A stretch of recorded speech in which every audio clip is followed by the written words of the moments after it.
This is a story about how my fourth grade teacher took me, well, my entire class, kind of hostage, and was ultimately taken away by the police.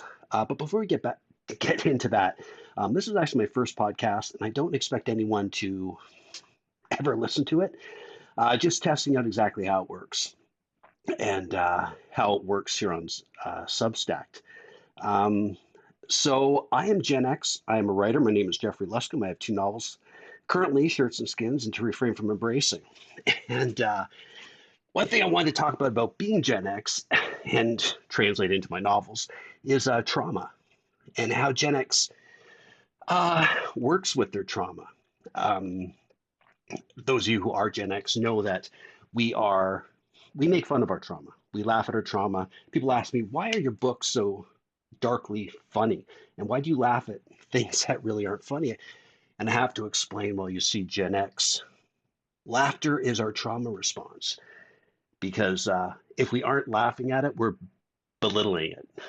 And we will always say, yeah, this happened to me. It was terrible. But that person next door, that person down the street or around the corner, they had it much worse. So what do I have to complain about? And you'll see a lot of that with Gen X people. It's just how we deal with trauma. The way I deal with trauma, I sort of write about it. And one of the things in the new book is I retell the story of what actually happened to me in grade four. And when I was in grade four, we had a teacher, very large man, over 300 pounds. I'll just call him Mr. G. And just after Christmas, he went off on leave. Found out later it was probably mental problems that he was having. And one day in spring, we had a substitute at that time, and he came back looking very disheveled, looking very strange, carrying a big bag of apples. And he just stormed through the door. We were in a portable, which is like a classroom by itself. And he stormed in and he told our substitute teacher to get out and kind of shoved her out, locked the door to the portable. And I assume she went to the principal to tell him quickly what had happened. And so he gave us all apples. And it was very surreal that he was acting quite bizarre. And he was telling us something about the four food groups and why apples are important. And yeah, I had one kid sort of like holding the locked door. And he said, don't let anybody in. Don't let anybody in.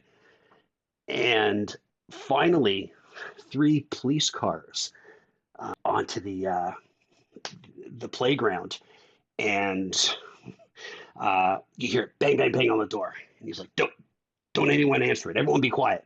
Like boom, boom, boom, boom, boom. Like this is the police. Like this, boom, boom, boom, boom, boom. He's not in the stove. No. Boom, boom, boom, boom, boom.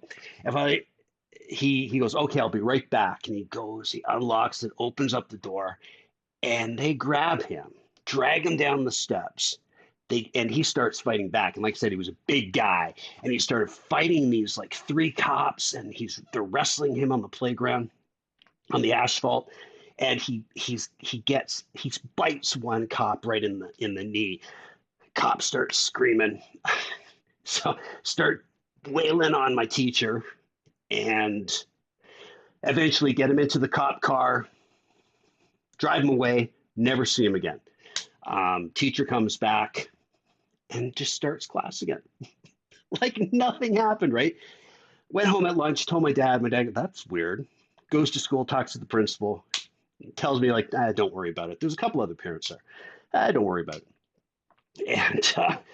And the funny part is, no one ever spoke to us about it. The principal didn't talk about it.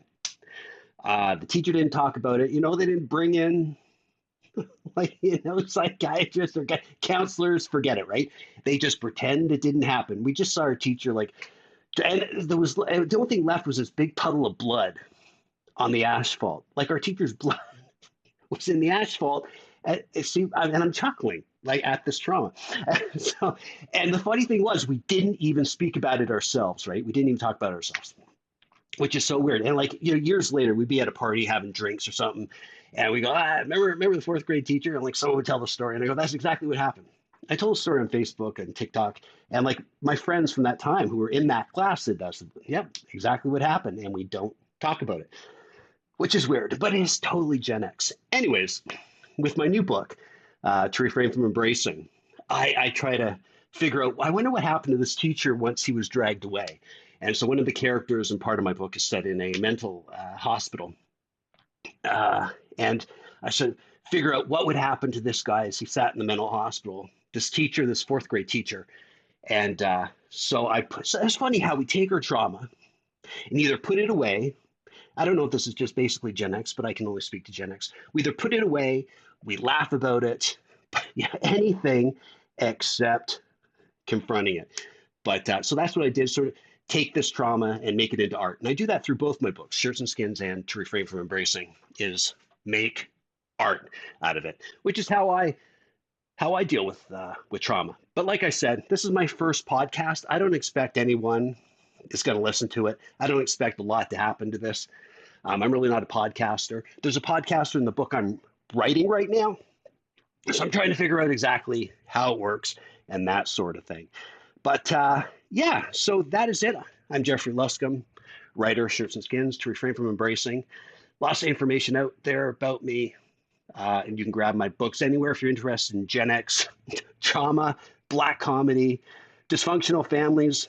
Because, when people say about Gen X, because the truth is, yeah, we did drink from the water, from the hose, and we didn't come home to the streetlights were on. But there was, a darker side to being left alone all the time. And so that's what I try to write about through my novels. So that is it. We're coming up to 7 minutes here, which I think is quite enough for a first podcast. And like I said, I don't expect anybody to listen to this. But thank you for listening. And I think that's it.